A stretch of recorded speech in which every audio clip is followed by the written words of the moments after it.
नमस्कार, कशिश न्यूज के सुप्रभात में स्वागत है आपका। मैं काशिफ मलिक। बढ़ते हैं खबरों की तरफ। तो दिल्ली विधानसभा चुनाव के लिए मतों की गिनती सुबह 8 बजे से शुरू हो जाएगी। आज चुनाव परिणाम की घोषणा से यह तय होगा कि आम आदमी पार्टी चौथी बार सत्ता में आएगी या फिर 27 साल बाद दिल्ली में कमल खिलेगा। कांग्रेस इस चुनाव में अपनी जमीन तलाशने की कोशिश में जुटी है।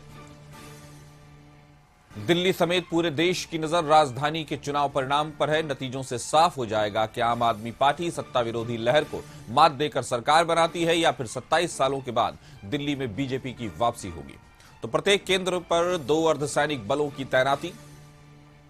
आज दिल्ली चुनाव के नतीजे आने वाले हैं। तो दिल्ली विधानसभा के लिए 5 फरवरी को हुई थी वोटिंग। आज 8 बजे से गिनती शुरू होने वाली है। दिल्ली में आम आदमी पार्टी की वापसी या खिलेगा कमल।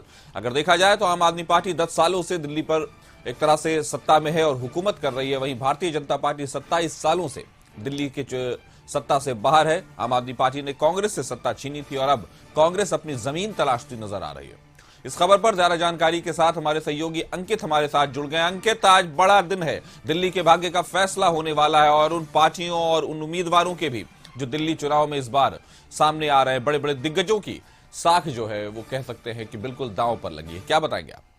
बिल्कुल, निश्चित तौर पर देखिए काशिफ, जिस तरीके से 5 फरवरी को दिल्ली विधानसभा की 70 सीटों पर मतदान हुआ था, आज उनका जो परिणाम है वो कहीं ना कहीं आ रहा है। तो निश्चित तौर पर जो तमाम पार्टियां लगातार जनता के बीच में जा रही थी, तमाम बड़े बड़े वादे कर रही थी, ऐसे में भारतीय जनता पार्टी के तमाम केंद्रीय नेता हों वो डोर टू डोर कैंपेन कर रहे थे। तो वहीं आम आदमी पार्टी के तमाम वरिष्ठ नेताओं की तरफ से भी कहीं ना कहीं भारतीय जनता पार्टी को चुनौती देने का काम किया जा रहा था।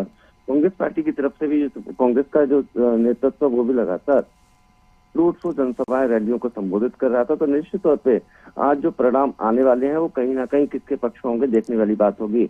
लेकिन जिस तरीके से तमाम सर्वे और तमाम जो एग्जिट पोल के आंकड़े आए वो कहीं ना कहीं भारतीय जनता पार्टी की सरकार बनाते हुए देख रहे हैं। 2019 में भी आपने देखा होगा कि 70 विधानसभा सीटों पर जिस तरीके से कांग्रेस पार्टी ने 62 सीटों पर जीत दर्ज की थी, तो 8 सीटें भारतीय जनता पार्टी को मिली थी। तो निश्चित तौर पर कहीं ना कहीं बस थोड़ी देर के बाद काउंटिंग शुरू हो जाएगी। उसके बाद ये चुनौती भरा समय जिस तरीके से आम आदमी पार्टी लगातार भारतीय जनता पार्टी को घेरने का काम कर रही है, और कल ये भी जिस तरीके से अरविंद केजरीवाल ने कहा था कि हमारे विधायकों को ऑफर देने का काम कर रही है, 15-15 करोड़ रुपए हमारे यहाँ एक एक विधायक को खरीदने का काम कर रही है। तो निश्चित तौर पर उस पर भारतीय जनता पार्टी की तरफ से पलटवार किया गया।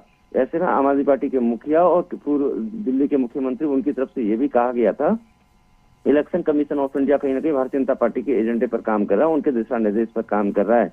और इलेक्शन कमीशन ऑफ इंडिया के जो प्रमुख हैं यानी कि राजीव कुमार, वो अगले महीने रिटायर होने वाले हैं। उनको देखते हुए कहीं ना कहीं वो आगे वो किस तरीके से कार्य करेंगे, वो कहीं ना कहीं भारतीय जनता पार्टी की शरण में रहते हुए कार्य करेंगे। तो निश्चित तौर पर कहीं ना कहीं बस थोड़ी देर के बाद काउंटिंग शुरू हो जाएगी और 12-1 बजे तक स्थिति क्लियर हो जाएगी कि किसका पल्ला भारी है और किसकी सरकार बनने जा रही है।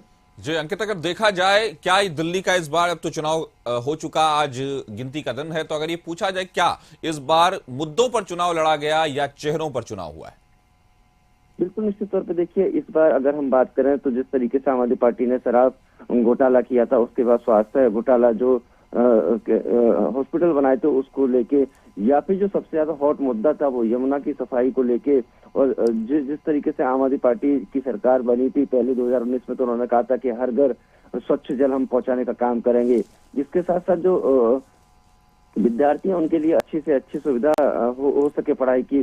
तो इस बार कहीं ना कहीं जो दिल्ली का विकास है, दिल्ली की जनता से जुड़े हुए तमाम मुद्दे, उनको लेकर भारतीय जनता पार्टी लगातार आम आदमी पार्टी को घेरने का काम कर रही थी। तो वहीं आम आदमी पार्टी का कहना था कि निश्चित तौर पे हम लोग लगातार काम कर रहे हैं, लेकिन हमें केंद्र सरकार की तरफ से काम नहीं करने दिया जा रहा, वो कहीं ना कहीं हमें रोक रही है। तो तमाम ऐसे मुद्दे थे, उनको देखते हुए कहीं ना कहीं एक एक प्रत्याशी ने जो चुनाव लड़ा था। अब देखने वाली बात ये हो कि इस बार जो सबसे ज्यादा हॉट मुद्दा था यमुना की सफाई को लेकर था, लेकिन भारतीय जनता पार्टी ने ये कह दिया कि हमारी सरकार अगर बनती है तो यमुना को हम रिवर फ्रंट बनाने का काम करेंगे। जी, तो कहीं ना कहीं ये नजर आ रहा है कि आज गिनती का दिन है, 8 बजे से गिनती शुरू हो जाएगी और 12 बजे तक किसका पलड़ा भारी है ये तो कम से कम जाहिर होता नजर ही आएगा। हमारे साथ जुड़ने के लिए अंकित आपका शुक्रिया। खबर पर नजर बनाए रखें।